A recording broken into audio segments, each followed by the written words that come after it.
Hello, this is Chairperson Aaron Payman. I was just waiting to make sure people were coming into the waiting room. We'll wait another couple seconds. Okay, I think I'm ready to start. We will be letting people come in. Anin buju biwakti kondishnakas makwa migiz yondonum bauting adonjaba Anishinaabe Ojibwe Odawa Otawasta Mindao. My name is Aaron Payman. I am the chairperson of my tribe and also first vice president for NCAI. And I did look for an elder to do our prayer, which is our Anishinaabe way, and I didn't see someone. I did check with a few people, so I apologize, but I'm going to do our prayer. I already did half of it already in the introduction, but Miigwech Gichimanado, Miigwech Wabanong, Miigwech Jawanong, Miigwech Ingawinong, Miigwech Gwidnong, Miigwech Anokumas Sayak, Miigwech Misho, Ayak Miigwech Chiki, Miigwech Nibish, Miigwech Endodo Shabo, Gawin Demin Deminda. So I just did our Anishinaabe morning prayer summarized, gave thanks to each of the directions, to our Mother Earth, to our waters, and to our first sustenance, which is our mother's milk. And I also did an old prayer, Anishinaabe prayer, which is Gawin Demin Deminda. And it's our way when we would meet each other to ask our clans and also to reaffirm that we are all related and that we're responsible for one another. So I wanted to start that out in our good way. All right, so I welcome you. Again, I'm our first vice president for the National Congress of American Indians. Our great NCI President Sharp asked me to fill in on her behalf today. She is on the other call right now, the White House Tribal Leader Briefing on the executive orders, and I anticipate she'll be able to join us sometime during the Q&A, and she will be doing our closing if she's able to join us.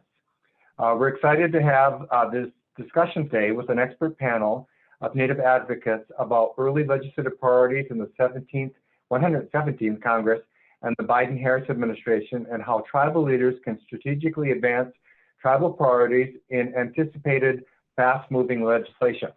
Before we begin, I'd like to ask, oh, no, I already did that. I was looking for an elder, but I already did the prayer, so I apologize.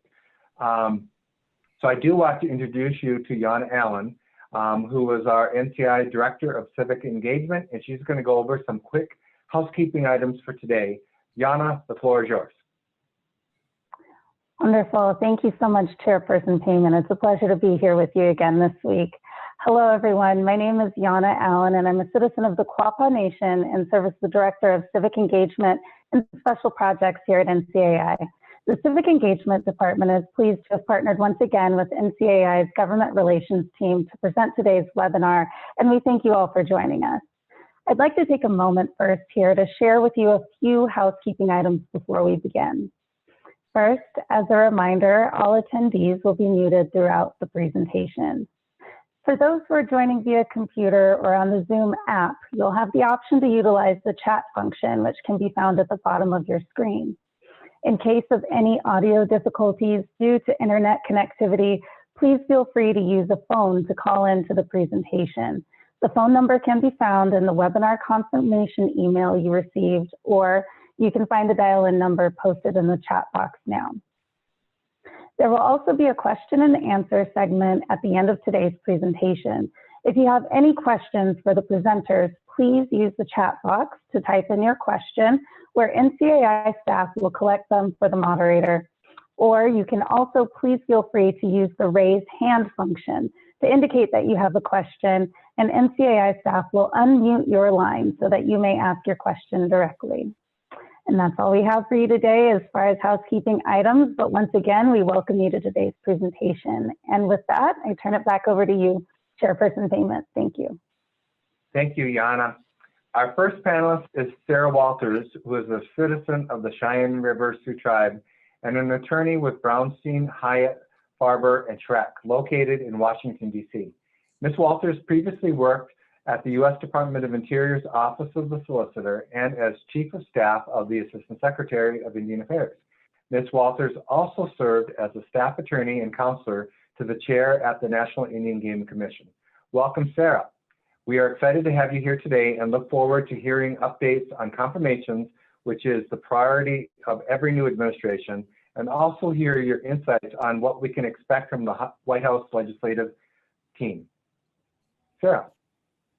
Thank you, Chairperson Payment, and good afternoon, everyone. Thank you so much for joining this panel, and to NCAI, thank you so much for having me join the panel.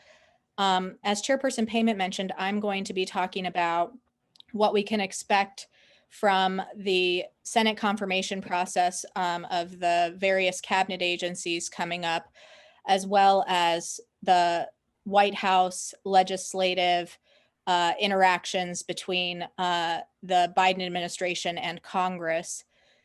So I will jump right into it.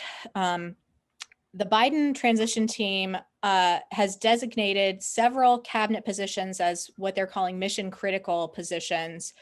These are very typical. They include Defense, the Department of State, Justice, Homeland Security, and Treasury.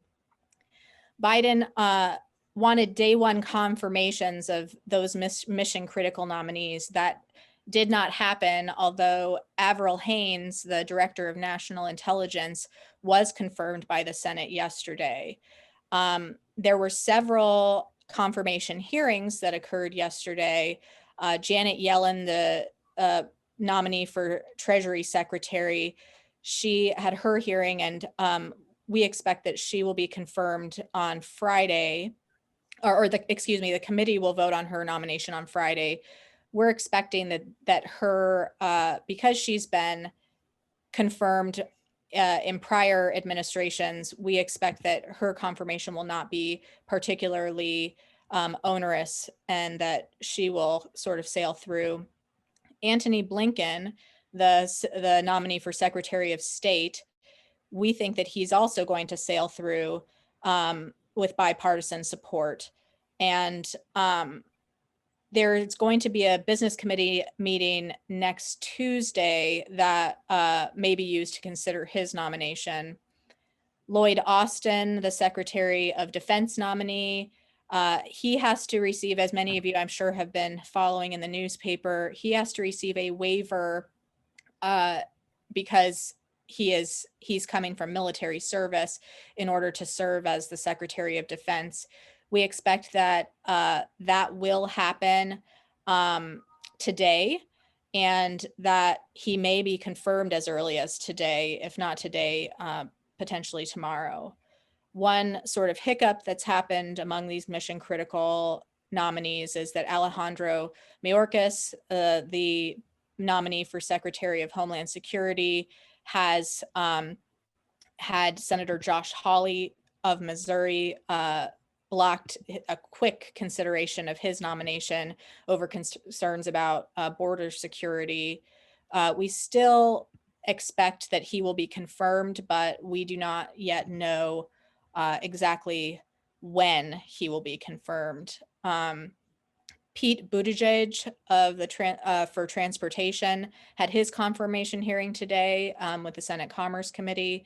Gina Raimondo for Commerce Secretary has a confirmation hearing scheduled for next Tuesday, and that's also with Senate Commerce. And then Wednesday, Environment and Natural Resources Committee will hold a hearing for Jennifer Granholm for the Department of Energy Secretary, and the VA will host a hearing for Dennis McDonough for the VA Secretary on, as I mentioned, January 27th. The most interesting for this group is that Deb Haaland's nomination will likely not probably be considered until mid-February. This nomination we do expect will be confirmed. It is a long tradition that members of Congress get confirmed to cabinet secretary positions. And the historic nature of Deb Haaland's nomination, I think, will make it very difficult for several Republican senators to object, especially those that have strong ties to Indian country. There will be some challenges, though, to her confirmation process, mostly having to do with various stances she has previously taken on environmental issues, including fossil fuel extraction and fracking. Those statements in the past, I think, will result in several questions from members that are that either have oil and gas in their states or ties to the fossil fuel industry. I think it will also be complicated by a interim secretarial order that was issued today by Scott De La Vega, who is the acting Secretary of the Interior, which put a temporary moratorium on oil and gas operations, leases, and permits issued by the Department of the Interior. So the department has said that they will not issue any new permits or leases for 60 days. That is likely going to result in a lot of questions about how a Secretary Haaland would conduct leasing and permitting in the department, which is one of the department's core functions. So that order, while I think pleasing a lot of environmental groups and climate, those that are concerned about climate change, I think will probably complicate Deb Haaland's confirmation process and hearings, and may, drag that out a little bit farther than we might like. I think Senator Joe Manchin is going to have a huge impact on the tone and cadence of the confirmation hearing for Deb Haaland. He's going to shepherd her through the process.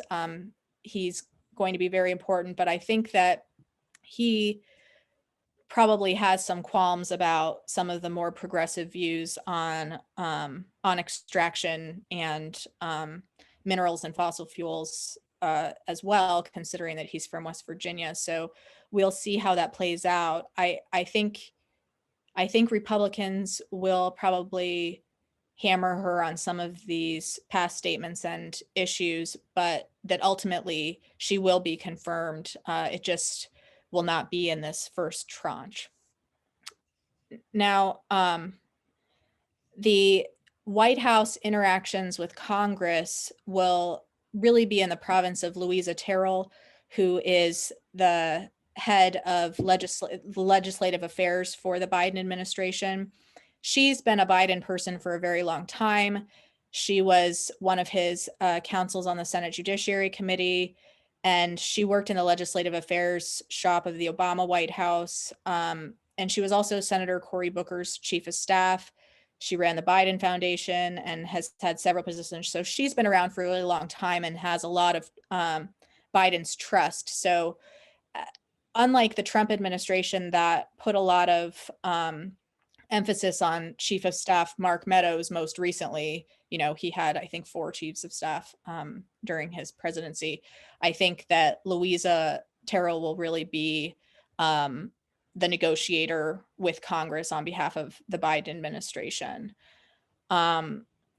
With that, I think that I've covered most of what is happening at the cabinet level. Oh, I would say one other thing about Deb Haaland, which is that she will be confirmed, but I think that some of the other Senate confirmed political appointees at Interior might require some more negotiation or comfort by Republicans. So those nominations, Deputy Secretary, who the nominee is going to be Liz Klein, who was the Associate Deputy Secretary during the Obama administration, and some others, I think, will might be a little bit more contentious based on climate and environmental concerns by Republicans. And with that, that concludes my portion. Chairperson Payment, do you have any follow-up questions or things that you would like me to discuss? Well, actually, I just had some of the comments that I'm supposed to cover, and then if you can stay with us, because I'm sure there might be some questions coming from our membership and our travel leaders.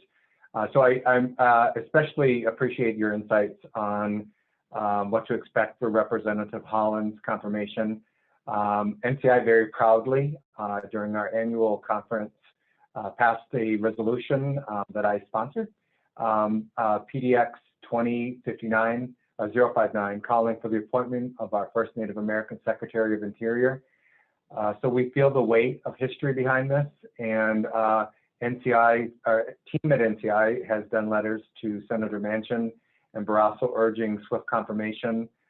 We do look to our friends in the Senate Indian Affairs Committee, which is still not enough, but that will support. And we just ask everybody not to take this for granted. You know, we're on the cusp of making history. So everybody that's on this call, if you haven't yet reached out to your senators to urge them to be part of history making and support Deborah Holland's nomination, we'd appreciate it. And so in the Midwest, we've already started a process because we got some pushback, but hopefully if we have time later, we'll be able to talk about that.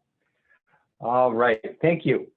I did, oh, sorry, Chairperson. I did want to go ahead. Just to underscore that, and thank you, Kim Teehee, for putting that into the chat, that the White House is looking for tribal leaders and organizations to support Deb Holland's nomination. So those of you that are working for tribes or are tribal leaders, please consider supporting the nomination of Secretary Holland. Also, Kim pointed out that when Kim was in the White House, she worked with Louisa Terrell, and she also handled Indian affairs for Senate Legislative Affairs, and that is great experience in that she will have knowledge of Indian issues, and we don't have to do all of that, you know, initial education that we so often find that we have to do with people in these senior positions. So that is also a great note. Thanks, Kim. Good deal. So actually we're a little ahead. So what I will say from the Midwest perspective is we did have a congressman start a campaign and a Dear Colleague letter, and the 5 tribes in that congressman's district did author a letter to that congressman to express their disdain for not consulting with them ahead of time. And some of the talking points about her experience are just not founded. Her bipartisan experience is pretty clear in the legislation that she helped pass for the CARES Act and the reach out to tribal communities. And that really took a lot of bipartisan cooperation. And so she has demonstrated her bipartisan nature. And so again, if you haven't taken a step and you want to see history happening, let's not have a passive approach. Let's take an active approach and ask what you can do in your respective region and your state to try to get your senators on board. So if you need any assistance with that, you can contact me, you can contact NCI, actually any one of the Native organizations, I'm sure would be willing to assist you. All right, thank you, Sarah. All right, our next panelist is Josh Claus, who is the current principal of the Claus Law PLLC and is a citizen of the Mohawk Nation. He's enrolled at the Six Nations of the Grand River Territory in Oshawa, Ontario, Canada. In addition to his work, Mr. Claus has served 2 terms as president of the Native American Bar Association of DC. Welcome, Josh. We are excited to have you today and look forward to hearing about the budget reconciliation process and how it may be a legislative vehicle to move large pieces of legislation like the next COVID-19 relief bill. Josh, the floor is yours. Thank you, Chairperson, and I appreciate the opportunity to be here with everyone for NCI putting this together. And I've been tasked with covering a pretty detailed subject, budget reconciliation. I will not bury the lead. All you need to know about budget reconciliation is it basically allows you to get things through the Senate with a simple majority vote rather than having to have 60 votes to invoke cloture.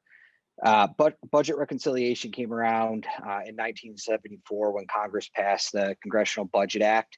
Its main purpose was actually to help reduce deficits, and clearly it's failed that purpose, but it has done a lot of things, you know, during its time. it allows Congress to fast track legislation that has to do with spending, revenue, or the debt limit. So it has to cover one of those three things. Budget reconciliation has been used successfully 21 times since 1980 when it was first attempted. Some examples of that have been, several deficit reduction packages in the 1980s and 1990s. In 96, it was used for welfare reform. 2001, 2003, President Bush used it to push through his tax cuts. Notably 2010, that is how the Affordable Care Act passed. And then in 2017, that is how the unsuccessful attempt to strike the Affordable Care Act and repeal it went underway. Another, example is 2017 of a successful budget reconciliation would be the massive tax cuts that went through that year. So, since 1980, there's been 25 attempts. 4 of those attempts have been vetoed, and then 21 have passed. So to talk a little bit just about the process, I think everyone's going to be hearing a lot about this in the news over the next several days, or excuse me, several weeks and months. What happens when you have reconciliation is the budget committees in the House and Senate, they pass a budget resolution with reconciliation instructions. Budget resolutions are basically your blueprints for how Congress should structure its budget for the year. So once these, the Senate and House committee passes their resolution, and then each chamber passes their resolution, either they'll have a reconciliation, the 2 separate reconciliation instructions will go to a conference report, unless possibly the House sends over their resolution and the Senate just takes that up, and then it would be fine. The thing about a budget resolution is it does not go to the president's desk, so there's no way to veto a budget resolution. He can veto the budget, the byproduct of the budget resolution, whatever that bill is, but there's no action to be taken on the budget resolution itself. So in that resolution, you'll have the reconciliation instructions. That's going to tell whatever committees of jurisdiction, what they need to do to craft legislative language to increase, decrease federal revenue spending levels or the debt ceiling. And it really leaves a lot of discretion to that committee of jurisdiction on how it's going to implement those instructions and abide by those. So, those committees are going to have a big say in how they proceed. Once those committees come up with whatever their legislative proposal is, their bill to, follow those instructions, they will pass that by a committee vote. If there are several committees that have been given instructions, then all of those bills will be reported back to the budget committee that will kind of bundle them together as a Frankenstein or an omnibus and then send them to their respective floors. If say only one committee had received reconciliation instructions, it would just go straight to that floor. Once the budget committees have reported out their reconciliation bills, then they're ready for consideration. On the House side, it's just treated like any other bill. There's the real kind of, I guess, magic happens on the Senate side, where you aren't, basically. So on the Senate side of things, there's no limit to for any bill. There's no limit to how long debate can go on for. The only way to limit debate is you have to invoke cloture. To invoke cloture, you need 60 votes to then limit debate to be able to proceed to voting on the bill. That's why you're always hearing about how hard it is to pass anything in the Senate, because it's really easy, it's really hard to meet that 60 vote threshold to limit debate. Now, with the reconciliation bill, that doesn't exist. The debate is already limited to 20 hours, so that gets you around the filibuster, and it allows, you to proceed to just that simple majority vote. There are a couple of, things to note about reconciliation. There are some limits to what can be considered.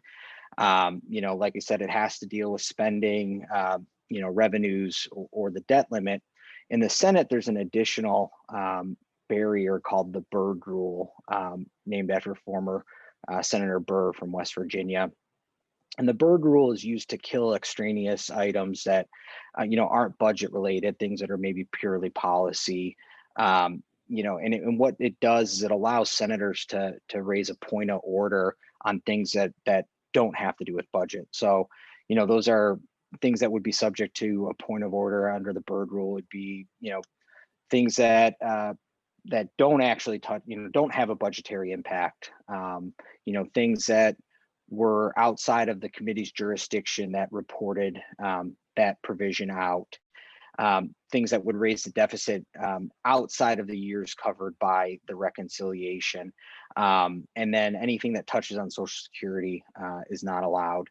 Generally speaking, it's not supposed to raise the deficit. So you get into, it should be, cost neutral. And so you get into interesting ways, like during Obamacare, they looked at the individual mandate that the tax that would kick in, the penalty if you did not acquire health insurance, then that would be a revenue generator to help pay for Obamacare. And then the more people that were in the system, the cheaper it would be. And that's kind of how you got to allowing it to go through. And similarly in 2017, when with the tax cuts, I mean, obviously that massive tax cuts that does impact revenue, so that's okay. But because there was going to be such a shortfall, you need to figure out how do you make the other side of that equation work out. And so what they did in 2017 is they said, well, these tax cuts are going to, well, I guess what they did is they got really creative with the math. So they said, these tax cuts are going to spur so much, it's going to put so much money back into corporations' pockets and people's pockets, and then they're going to spend more and they're going to reinvest, and that's going to generate more tax revenue. And so, over the course of 10 years, it would pay for itself. Obviously we haven't seen that to be the case yet, but that is how they got around the math. Now, looking at this year, we're kind of in a unique situation. One of the things is, as I mentioned earlier, is, since 1980, this has only been utilized 25 times, only successfully 21 times. And the reason for that is you really need to have, one party controlling the House, Senate, and White House, for it to work effectively, so that way you aren't subject to a veto threat in the White House, or, you have budget committees that are putting out similar resolutions. So if you have one party controlling, one chamber and the other party controlling the other chamber, even if one chamber passes a budget resolution, the other chamber can just sit on it and not do anything and not pass a resolution. And then that would, preclude budget reconciliation for that year, that fiscal year. And so there's a lot of years where there's no budget action, budget resolution actually passed. It's not something that they have to do, but and that is the case right now. So we're in a unique situation because there was never an FY21 budget resolution. Even though we're in FY21, the authority to pass a budget resolution for FY21 still exists, and there's the authority and the ability to pass an FY22 resolution right now. So I'm sure everyone's kind of hearing about is, we'll have a reconciliation bill here, in the next month and a half or so, and then, focus on COVID relief, and then potentially another reconciliation. Well, that authority is still there, focused on infrastructure development towards the summer, and that would be the FY22 authority. So, one of the things the House did, they just changed their rules, and what they did was they eliminated pay-go, which is it was a House rule where basically if you're going to offer up something that increases an expenditure you're going to spend more money on something, you needed to figure out where you were going to spend less money, pay as you go. And so they eliminated that rule for any bills, items related to the pandemic, be that healthcare, economic, anything pandemic related, and then also anything climate change related. So that frees them up quite a bit on the House side. Now, that doesn't do anything on the Senate side because we still have the Byrd rule. And so whatever, they are super funny on the Hill. So whatever bill is going to get through the Senate is going to have to get through what they call a Byrd bath and make sure that it's all should be in there and that there's no items that would be able to, a senator would be able to raise a point of order and on. So right now, kind of where we're at, it looks like the House is going to move to bring a shell budget resolution to the floor, maybe as quickly as next week.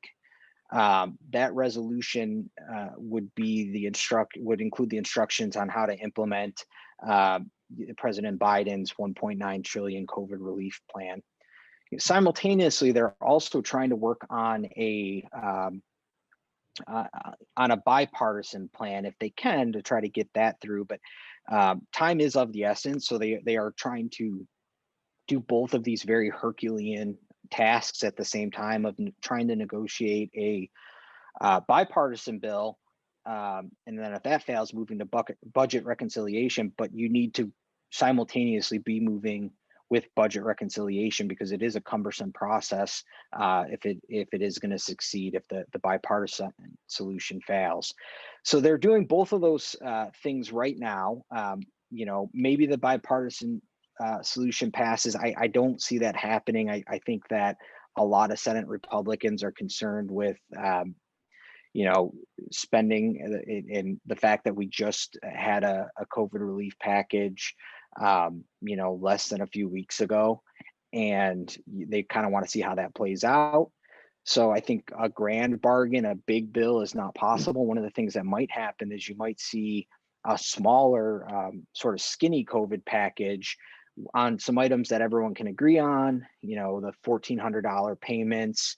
There seems to be some bipartisan support for that, maybe unemployment things, and trying to move that, and then using budget reconciliation to scoop up everything that wasn't included in that skinny package.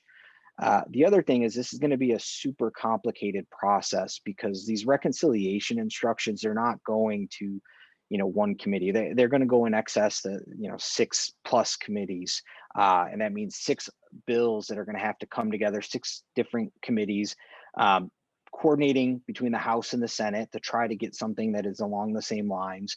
You're talking the Senate Finance Committee, the Help Committee, Banking, Agriculture, on the House side, Ways and Means, Financial Services, Indian Affairs. It's going to be a lot of moving parts in this on just the COVID package, itself. So, there is a deadline that's looming. That is I believe it's March 14th, second or third week of March, and that's when unemployment benefits run out. So that's the $300 federal unemployment benefit that was included in the last package that expires in like I said, mid-March. So either a skinny package is going to have to pass before then, or the Democrats will muster the budget resolution and reconciliation process to produce a COVID relief bill. Things are a little weird. So right now, what we expect would happen if that reconciliation process goes forward, it would be, there would be spending in the bill. So the bill would originate in the House. Each budget committee would pass their resolutions. The House, like I said, is likely to move theirs as early as the end of next week. Once that is in place, then they'll the budget, after the budget resolution passes both chambers, if we need to have a conference report or conference committee, that'll happen.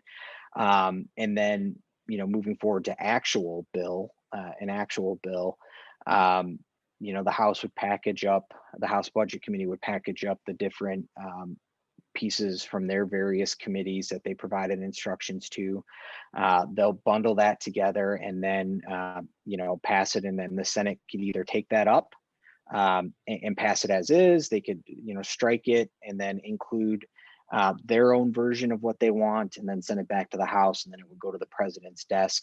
Right now the Senate's in a little bit of an interesting spot because they don't, there's not a leadership agreement yet. So there's technically not a chairman of the budget committee. I mean, Senator Bernie Sanders will be, but that's a little bit of a kink in the process right now.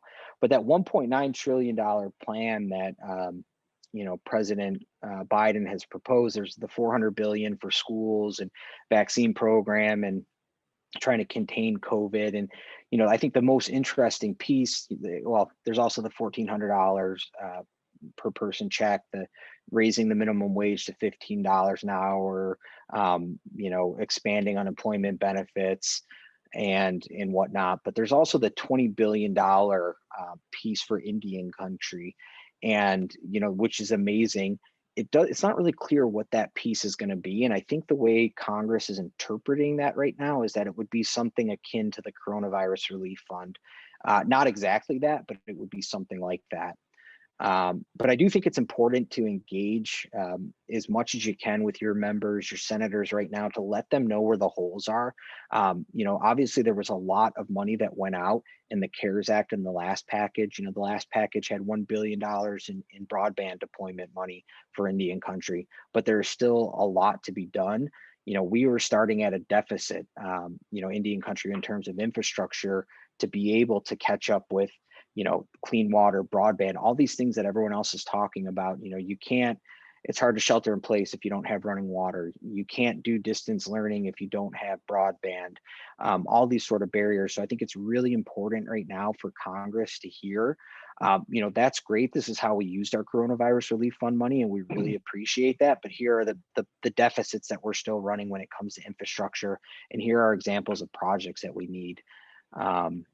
With that, I'll turn it back over to Chairperson Payment, and I appreciate everyone's time.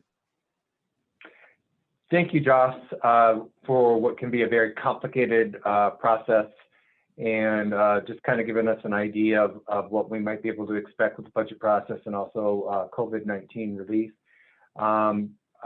President Sharp wanted me to remind everybody that she created a task force on COVID-19, and the budget process and our relief packages is very important. And she appointed Chairman Larry Wright from the Ponca Tribe of Nebraska to help pull that together. So be on the lookout. We'll be soliciting you for input and probably having a session to be able to talk through your needs. And we'll try to turn that around as quickly as possible to give input as they craft any kind of relief bill. So Josh, don't go away, because we may have some questions for you when we get to that part. And thank you. All right, so our next panelist is Irene Martin, who is a managing partner of Spirit Rock Consulting and a citizen of the Bad River Band of Lake Superior, Chippewa. Ms. Martin has previously worked in both the United States Congress and served as the acting assistant secretary for Indian Affairs at the United States Department of Interior. Welcome, Irene. We're excited to have you preview what to expect on tax reform, which seems to be a goal of every new administration. The floor is yours, Irene. Thank you so much. I appreciate the opportunity to come and talk to everybody today. Can you hear me okay? Yes. Good, okay. Yes. All right, here we go then. So we expect actually a lot of activity on tax policy this year in this Congress. And it will all tie in with the activity that Josh described on the bills that are moving forward on COVID relief, on the reconciliation, on economic development. But before I talk about what might be happening moving forward, I'll talk a little bit about how the package I see developing came to be, and what it looks like right now, and then how changes might happen to it. And if we look back to last year, actually about exactly a year ago, we had, as a group, Indian Country, worked with Congress, particularly the House and the House Ways and Means Committee and its members, to put together a package of tax proposals, issues that we would have addressed through the House Ways and Means Committee. And that was really a culmination of a few years of effort on Indian Country's behalf to work with the Ways and Means Committee and develop relationships so that we could get the support moving forward. So we actually, Chairman Richie Neal actually held 2 meetings with tribal leaders personally, and he became very interested in our issues and directed his staff to put together a proposal. And there was a hearing held in mid-February of last year to talk about what kinds of proposals we needed. And it was very well attended. And so the staff at that time and the chairman realized that there was strong bipartisan support for our tax proposal. And so they were looking at putting together a bill which would be introduced and then could have moved by itself or been attached to something. And then everything just stopped because of COVID. So we kind of were suspended in animation there and nothing happened. But now things are going back to regular order, and we've heard from the Ways and Means Committee that they continue to be interested in our issues. So the tax package that we're looking at is where we left off last February. And the items that are included in that package are the new market tax credit changes that would allow for more participation by tribes and tribal CDFIs in the process, low income housing tax credit changes that would allow for greater participation of tribal governments, tax exempt bond fixes that would take out the essential governmental function, allow tribes to participate in tax exempt bonding like other governments do, changes to the Indian adoption tax credit, which disfavor adoptive families that go through tribal court for their adoptions as opposed to state court. It would allow them to claim the same type of tax credit that people who go through state court are able to. It's basically, it's easier for them to collect the credit if we get this fix. There's a fix to the child support enforcement system that would allow access to tribes to the parent locator service and federal tax refunds. And changes to updates to the Indian employment tax credit, which would allow non-tribal employers to better utilize that credit. And then we were looking at some changes to the GWE program that would clarify that GWE benefits wouldn't count for means tested programs, particularly SSI benefits. So that's kind of the scope of the proposal at that time. I think that they're open to a little bit of discussion on whether there are additional things that need to be added, but right now that's the universe of what they're looking at. So now we're starting over. We're looking at this overall proposal. I think that they're compiling and trying to finalize the package itself. We were close to finalizing language on a number of different issues. There were outstanding issues on the new market tax credit and some of the wording there, and on the child support fix, and then also on the GWE fix as well, because it does include fixes to Social Security, and so it involved a number of subcommittees. And looking forward, the items that Josh described are going to play very large into how any kind of tribal tax changes are made during this Congress. So we do know that there are a number of different items that are kind of up in the air, and depending on how things move forward with those, that will determine whether we have a package of tribal tax issues that move forward as a standalone, or whether pieces of it are taken out and put in either a COVID relief, well, it won't go in the COVID relief bill, but it could go in the reconciliation, or it could go as part of an overall tax bill, or as part of an economic development bill that might move forward. So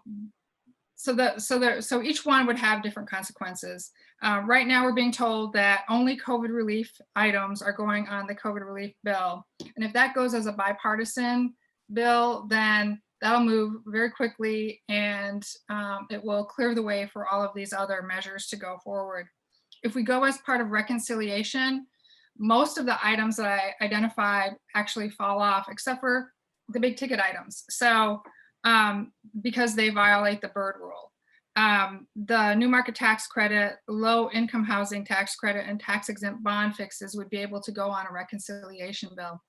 The others would not be able to go because they violate the Byrd rule, either because they affect Social Security or the budgetary effect of those provisions is too low. It doesn't affect spending enough to be able to move forward on those provisions. And so depending on whether an item goes through reconciliation or whether it goes through regular order would determine which of those provisions would be able to move through on that vehicle. So we're anxiously waiting to see what happens in terms of the discussions for the bipartisan COVID relief bill and whether that moves through. If it doesn't, then we have to adopt a specific strategy to deal with reconciliation. The one thing that we do know is that we do have the strong support of Chairman Neal on the House Ways and Means Committee, and his staff is very actively engaged in working with Indian Country to develop a proposal. So that puts us in a better position than we've really ever been as long as I've been in Washington, and being able to affect some kind of tax legislation that would benefit Indian tribes. We just don't know, based on what's happening and all of these big picture items, what we'll be able to achieve and the strategy for how we're going to be able to achieve it. So just in terms of what I had said about the 2020 package being the starting point, I identified the provisions. One of the things that was really key was the bipartisan support for the package. The items that we had were all supported on a bipartisan basis. One of the items that wasn't included was a full kiddie tax fix. And at that time, it was the opinion, at least it was explained to us, that the committee or committee staff had felt that they had addressed as much as they could address on the kiddie tax issue by rolling back the 2017 Tax Cuts and Jobs Act and dealing with those issues and not making the full fix that the tribes were asking for. We haven't renewed that discussion with them, so that's one item that's kind of hanging out there and not resolved as to whether it could go on a package or not. Otherwise, most of the other issues that we'd identified to them all made the package. I think one of the things that's most disappointing in this whole discussion is probably the easiest item to fix, the Indian adoption tax credit, couldn't move forward on reconciliation because it doesn't qualify. The budgetary effect of that item, even though it really is a sovereignty issue, it can't be addressed through reconciliation. And so, those smaller items in terms of a budgetary effect, Ways and Means has told us they would consider looking at reviewing as a standalone package. So, you can see that depending on whatever strategy is adopted moving forward, that will affect how we do tax provisions. So the only other thing I think that we have been discussing with Ways and Means and that we need to talk about here moving forward is GWE. GWE, we had initially talked to them as it related to needing a fix because of SSI issues. And what we had been hearing was that SSI was not applying a policy across the board in the same way, but also that they were means testing GWE benefits and determining whether a person could receive SSI benefits. They were engaged in trying to identify language for a fix when COVID hit. They're interested in talking to us about doing a separate and standalone GWE bill where we could do all the fixes that we need to do on GWE and possibly, move that as a separate vehicle. So one of the things that we need to know from Indian Country is, what is the universe of fixes that we need to GWE? So if you do have an issue with how GWE is working or how it's being implemented, please, let us know, let Fatima know, and we can try to figure out where it fits and how we can be able to fix it, whether it's administrative or whether we need legislative language for that. I think in terms of timing, we'll know so much more by even the end of next week, even mid next week, as to what strategy we're going to need to implement moving forward, because we'll have an idea on what is going to happen with a bipartisan COVID bill. As Josh mentioned, they're parallel tracking the reconciliation, but we'll know then whether we have to concentrate on getting certain items in the reconciliation process, and how we're going to have to drop out the rest of the items and move them on a separate track. And it looks like, this short timeline is really due to the fact that they want to move something and have it on the president's desk by March 14th in terms of reconciliation, because that's when the unemployment extension, expanded benefits run out. So just in closing, we expect a development of a tribal package of tax provisions. We think that pieces of it will end up getting pulled out and put in different vehicles, only because, as Josh said, we don't expect there to be bipartisan agreement on the COVID relief package.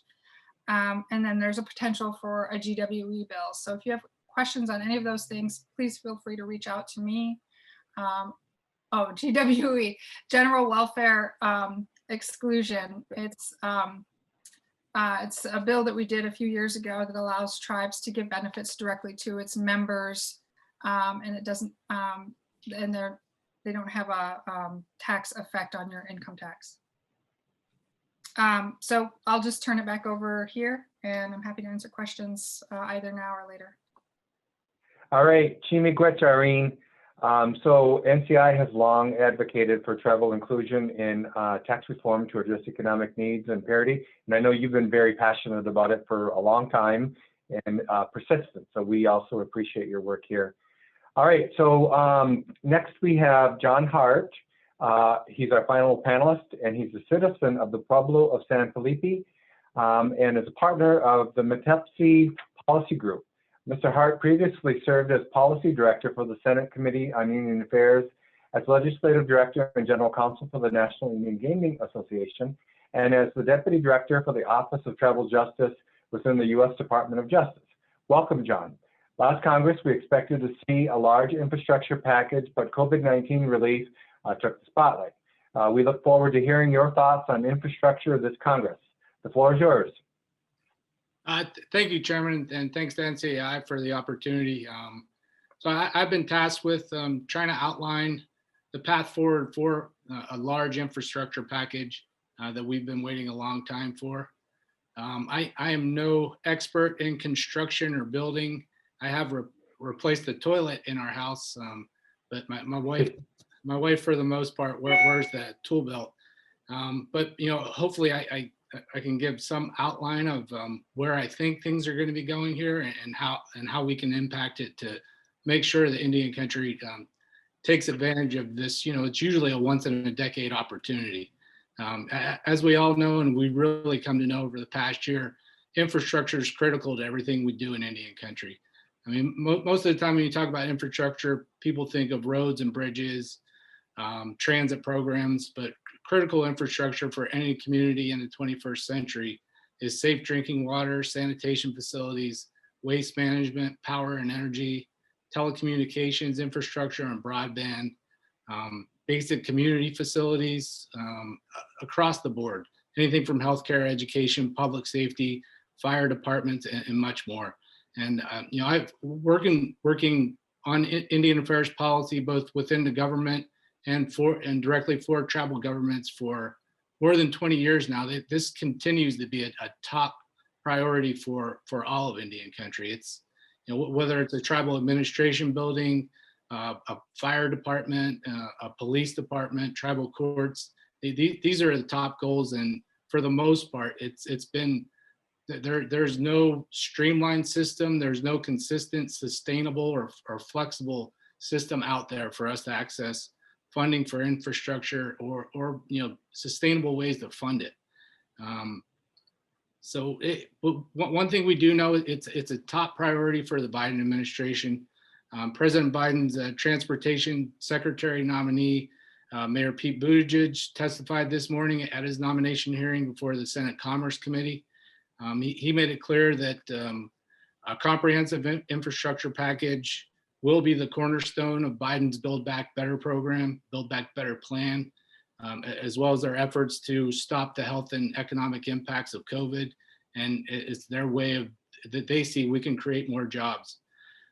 It was a positive indication that the mayor this morning in his testimony mentioned working with partners at the tribal, state, and local level.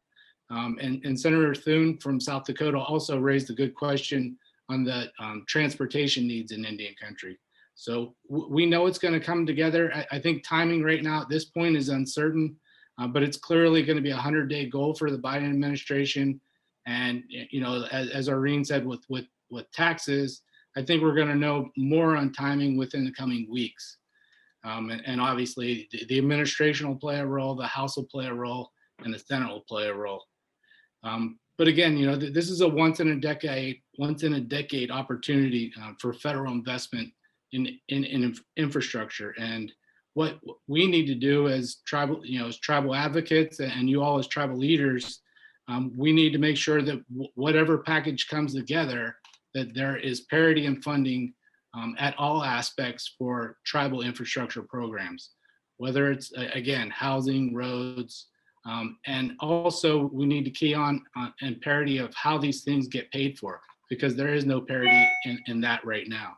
And if possible, we need to make it more flexible so that it follows tribal priorities and it's not a top-down where the federal government sets the priorities. So, I'll talk a little bit more about how we can get a lot of that done, but the first thing we really need to do is tell our story. And NCAI has done a great job over the past decade, in particular in the past several years of putting together great material on the national longstanding unmet needs of Indian country's infrastructure. Well, again, I guess it's been, for the past 4 years, we've had Infrastructure Week just about every other month.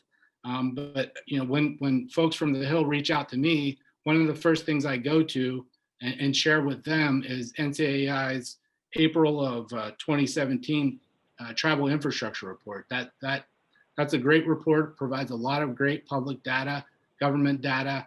And again, it addresses everything from housing to schools to public safety to roads. It's a great report. I think that's a great starting point for us. Maybe we need to update it a little bit. Another great document is the NCAI's Infrastructure Task Force letter that was developed in May of 2020 of last year. So again, the unmet need has been there. It's been there a long time, and we've told that story, and that story came home to tragic consequences over the past year. Indian country lived those consequences, because we know that when you lack clean, safe drinking water, when you lack sanitation facilities, when you live in overcrowded homes, COVID directly led to those impacts, those disparate impacts in Indian country. So, and on the other end of it, the lack of broadband, the lack of good schools. Remote learning was difficult to begin with, but when you don't have broadband, it made it nearly impossible over the last year. My sister teaches at the Santa Fe Indian School, and the Santa Fe Indian School educates students from the 22 tribes throughout New Mexico and several other states. And when the school closed down to remote only learning, it was near impossible to get everybody set up.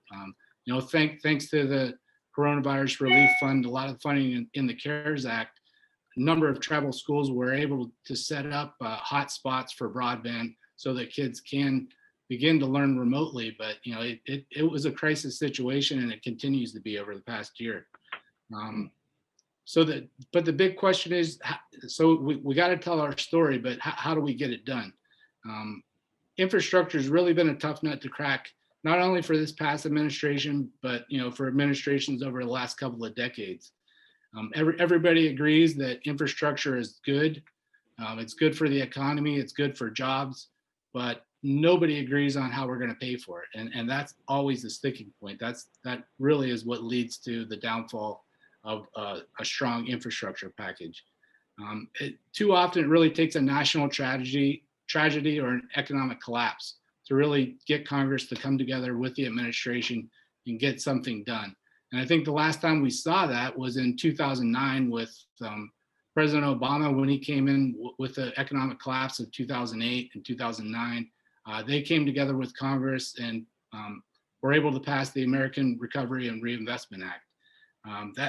The ARA back then in 2009, I think it totaled around $850 billion, which is kind of a drop in the bucket when you talk about what Congress has spent over the last year. But infrastructure, I mean, the ARA package was very positive because a number of programs where tribes got overlooked in the past, we had Indian country in there, whether it was schools, housing, public safety, energy and water development. And the ARA package also included a couple of innovative ideas, like the tribal economic development bonds and the qualified school construction bonds. And those are some of the ideas we need to build on as we work with Congress to develop this next package as well. I think we could have gone bigger in ARA. One of the drawbacks to ARA and the way the federal government has funded infrastructure, even over the past decade, is it's always done piecemeal. Congress and the administration, they establish these programs, whether it's the housing program or, certain pots of money for hospitals or tribal detention facilities, the roads program. A lot of them they're all siloed, and from the tribal government perspective, we have to go around chasing these grants. So I think we need to consider some innovative ideas, some new ideas that really haven't been on the table.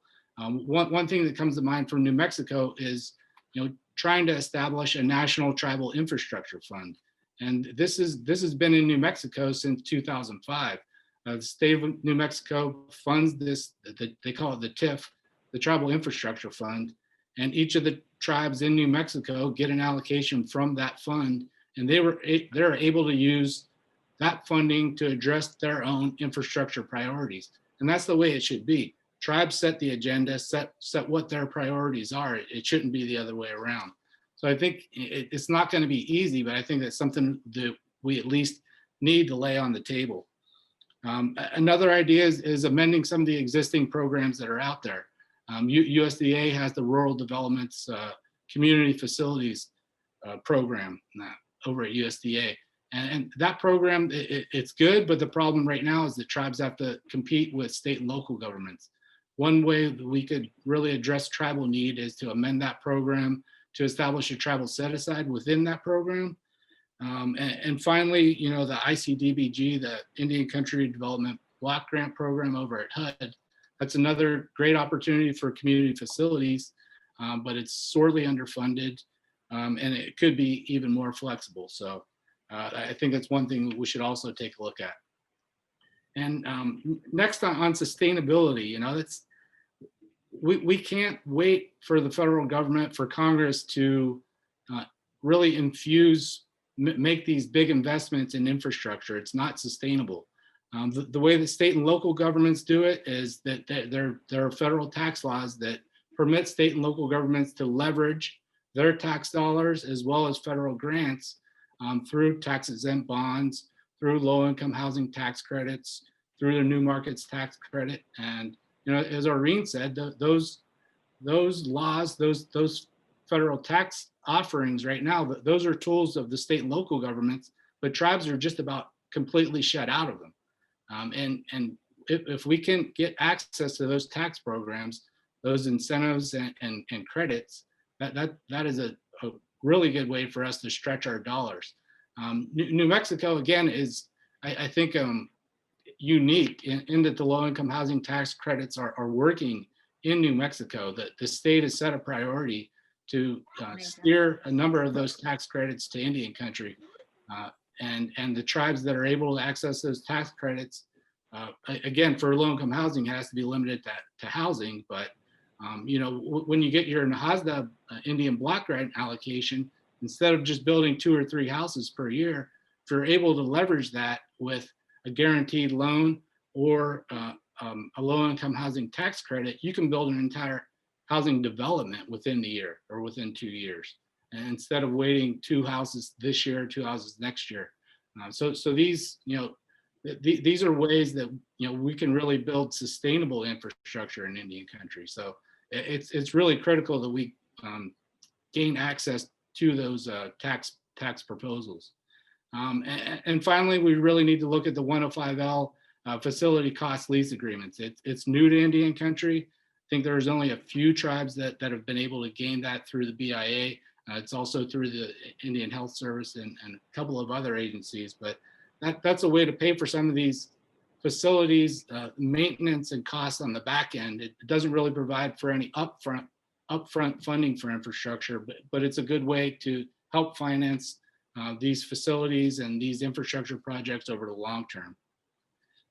So what is in the package that, you know, when I'm sorry, was someone speaking? Oh, I just have time cap. We're going to run out of time. So. Oh, sorry. I'll be real quick then. So right now the package is kind of amorphous. It's coming together. You know, Mayor Buttigieg didn't mention a specific infrastructure package, but they will be unveiling it in the coming weeks. I think what we need to probably start with for our purposes is taking a hard look at HR 2. It was the Moving Forward Act, which passed the House last year. It was a $1.5 trillion package. It included a number of pots for Indian country.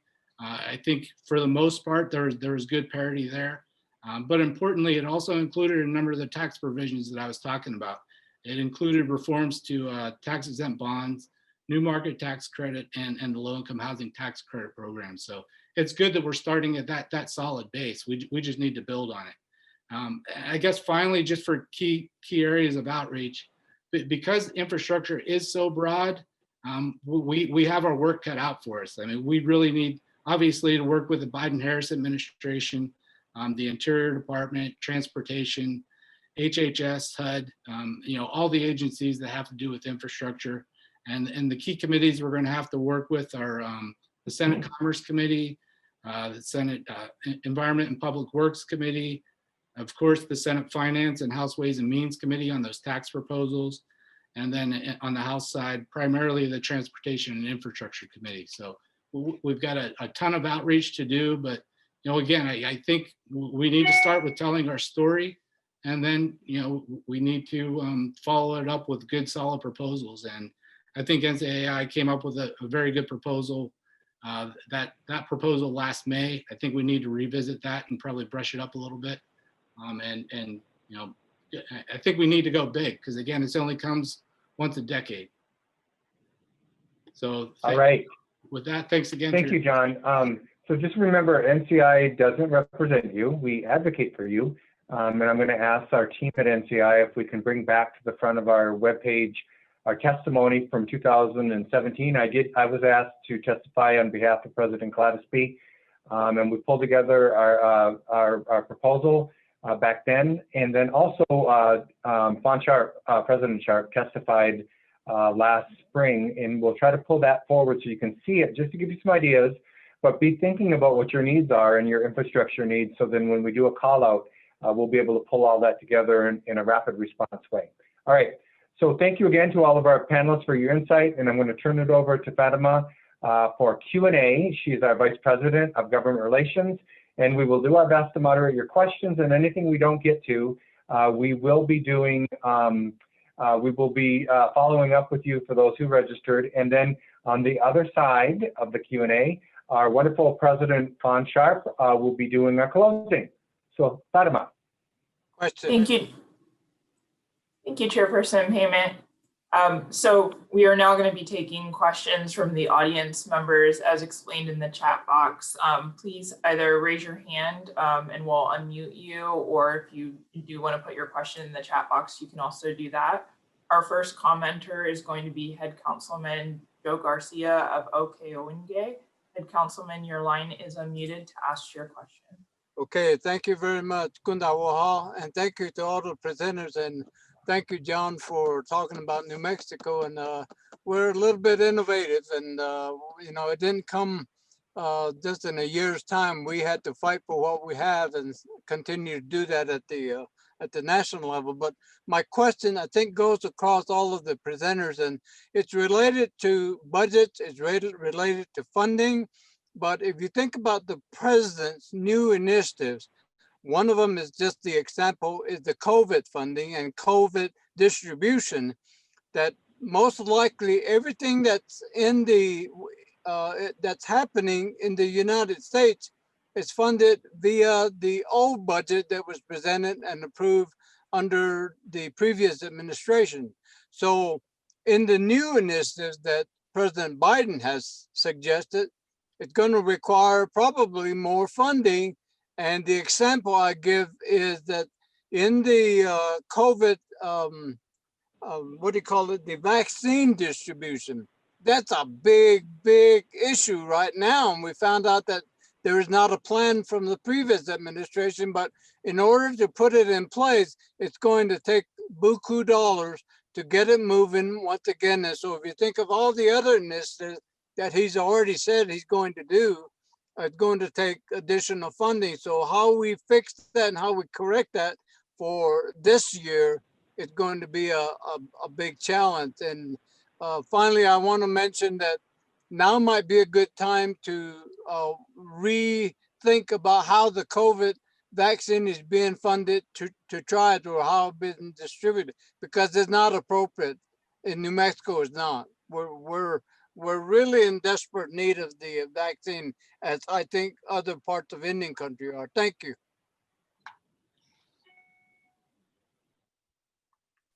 Thank you, Ed Councilman Garcia. And do any of the panelists have any responses or comments? I guess maybe Fatima, you know, thank you for the question. I think there's a couple of things there. One, with budget, you know, with the budget resolution and the budget reconciliation, you're going to get a new influx of money. You know, so that'll be the mechanism to do that. President Biden is going to put together his budget request, which will likely go, you know, be presented to Congress maybe around June-ish. But on the other side of that, I mean, you are very right, with this COVID package, with the COVID packages that have happened, and with the potential infrastructure package, against the backdrop of the massive tax cuts from 2017, we are going to be in a really weird budget situation coming up where, you know, I think right now there's going to be a lot of spending. But we need to be looking at, we may be in another environment where we run back against like a sequestration in the coming years, because, you know, when Congress goes to cut money, there's only one place they can cut from, and that's the discretionary side of the budget. And unfortunately, all of our money, when it comes to Indian country, IHS, BIA, BIE, everything is on the discretionary side of the budget. So I think it's something that everybody in Indian country, you know, try to get as much funding as you can now, but also be mindful and advocating in advance of a potential belt tightening coming up. Thank you, Josh. And our next commenter is Secretary Treasurer Rebecca Crick-Stratton of the Shakopee Mdewakanton Sioux Indian Community. Rebecca, your line is unmuted. Hamatakiapi, everyone. First of all, thank you for everyone on this call for all the work you do to ensure tribal issues are in front of Congress and addressed. I just wanted to comment on the tax package. I know SMSC, I know NCAI and other tribes have been working to persuade Congress to amend the Internal Revenue Code to stop forcing tribal children to pay unfairly high taxes on tribal support funds. The kiddie tax really is a burden on our Native youth, and it has unintentional consequences. The number one in my eyes is pushing kids away from higher education because they're forced to pay this tax. This policy was really intended to prevent wealthy people from transferring assets to their children. But tribes, it was never intended to hit tribal youth. This isn't just a issue for wealthy tribes, it's an issue for all tribes that have trust funds or per capita payments. It affects anyone getting payouts over $1,050. And in 2018, some of our tribal youth paid as high as 37% on some of those payouts. So I really think that this needs to be included as a priority in the tax package this year, so that our Native youth are not negatively impacted. So whatever we can do to support this and include this in one of the packages that goes forward along with the other initiatives, I think that would be great. Any of the panelists have any responses? Sure, I can speak a little bit to that. I think we all 100% agree with you on what you're saying and on the effects of the kitty tax on tribal youth. We did manage to get it rolled back to the 2017 to get the 2017 fix enacted during the last Congress. I think we definitely can advocate to have it put in this package, and hopefully the chairman and the members of the committee will change their position on how they want to deal with it moving forward. I think at the time when this got addressed the last time, we really got wrapped up in what was happening with the Gold Star families, and we were able to make a political push to go along. They were having the same effect on their benefits as we were seeing with ours, and we were able to get at least the 2017 fix. So definitely, to the extent that we can advocate for that you all have those kinds of issues, work with your members to let them know that it's an issue and why, and we'll keep pushing for it to be included in the package. Thank you.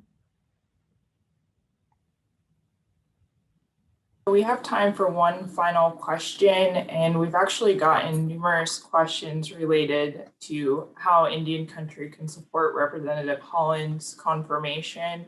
And some questioners are specifically asking if additional support, if Senator Barrasso needs to hear additional support from Indian country. So I wanted to pose that question to the panelists. What can tribal leaders, what can tribal citizens do to support Representative Holland's confirmation? Fatima, I can speak to that. I think that contacting Senator Barrasso's office is a great idea. I think that he will be one of the sort of vocal concerns regarding fossil fuels, oil and gas, fracking, and it would certainly help to have vocal support for Deb Holland's confirmation. In the notes on the side of this Zoom, if you scroll up toward the beginning, Fatima provided a PDF letter of support that you can use as a template to contact your members or Senator Barrasso. You can also contact the Senate Committee on Indian Affairs as well, and all of that would certainly be helpful.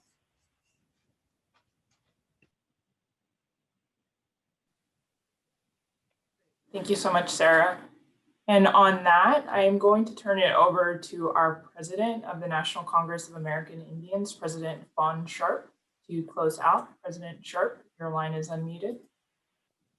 Oh, Yohach, Anjak Hawishka, Shikhatsi. Good afternoon, everybody. I am so incredibly happy to be here, not only to engage with all the tribal leaders on the call, but what we've often referred to as our brain trust in Indian country.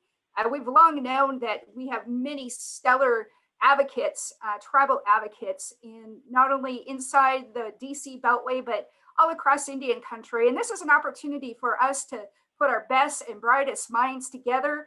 And on a day when we have a new administration, I was on the call earlier, and I really want to thank our vice president for stepping up on a moment's notice when we have these opportunities. But we just came off of a call. Some of you may have been on that call. Our very first engagement with the White House on day one. That is a significant thing, not only to have an opportunity to engage with the White House, but to hear the policies. They are meaningful, they are substantive, they are inclusive. And I know we're still all just feeling so very excited coming off of an incredible day yesterday. There's definitely a new chapter, a new era, a new feeling, and we are all so very prepared and ready. And so I just wanted to stop, pause, and make that point that right now, tribal nations are poised in such a way to accomplish those things that have been in the making for a very long time. Just hearing some of the panelists today talk about these critically important issues facing Indian country, we know they've been on the agenda for decades. And this is our moment. This is our time to seize an opportunity to, in the backlash of the Trump years, make significant advancements forward. And we're only going to do that together. And so I'm just so very happy to represent the voice of Indian country at NCAI. And as I long pledged, it's my goal to unleash the power of Indian country, to look to our subject matter experts, our brain trust, and to position tribal nations to advance our policy agenda and to align it with what we heard yesterday. I was so happy to hear our new president talk about the multiple apocalyptic challenges facing all of humanity, whether it's COVID, climate change, the racial inequities and injustices. We all have known, we've heard the stories from our elders that there is going to be a day of reckoning.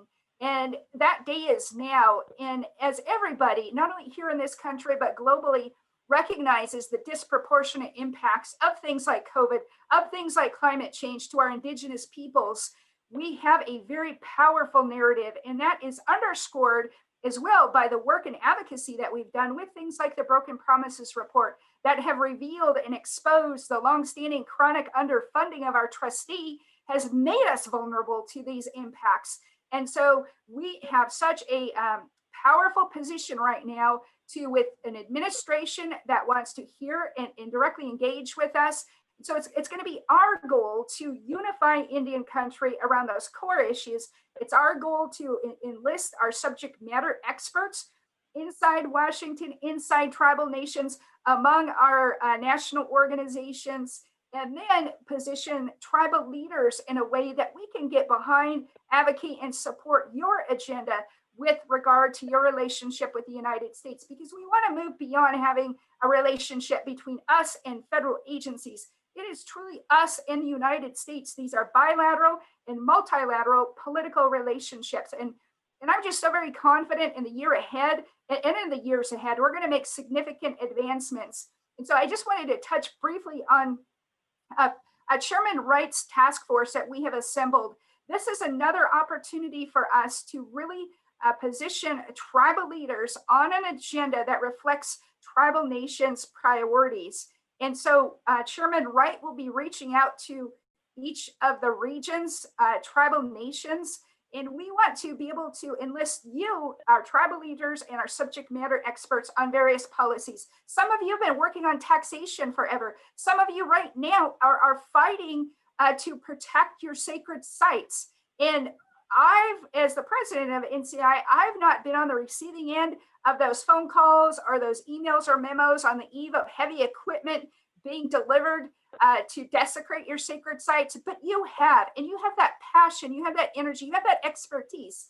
And so we want to be able to enlist tribal leaders in various areas to unleash that voice of Indian country and your leadership, your experience, and the connection that you have with your elders, with your children and youth who are confronting these significant issues. And that way unify tribal nations and be positioned. So when that call comes and when that agenda or issue needs to be pushed, we have the right people, we have our brain trust, we have the leaders that have been working so hard, so long on these issues, prepared to advocate on behalf of all of us. So that is such an important thing that we wanted to underscore. We're going to continue this engagement. When you look back at this last year, even against all odds, we were able to secure billions of dollars for tribal nations for dealing with COVID. We've been able to meet virtually, and we are going to continue with our upcoming executive winter session to meet virtually and prepare our agenda for 2021 and beyond. And finally, I just wanted to make one last point, and it was related to the call that we had with the White House this afternoon. Something occurred to me that there is a great deal of intersection between the work this administration wants to do relative to COVID and relative to climate policy and relative to racial justice.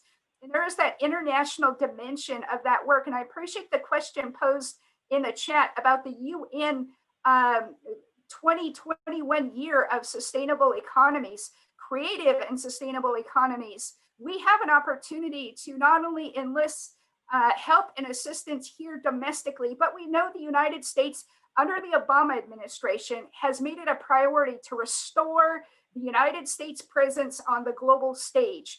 Part of that, and with everybody across the world knowing the disproportionate impacts to tribal nations in COVID and climate policy, the healing that's going to happen, the economic recovery that's going to happen is not going to be in a domestic vacuum. It's going to be with our president at the table on those key issues, rejoining the Paris Accord. And it's not going to be enough for us as tribal nations to be under the United States in those advocacy efforts. We are calling for equity in seats at the table. We are calling to be direct participants and engaging in those global conversations around building a public healthcare recovery plan and an economic recovery plan, as well as climate policy.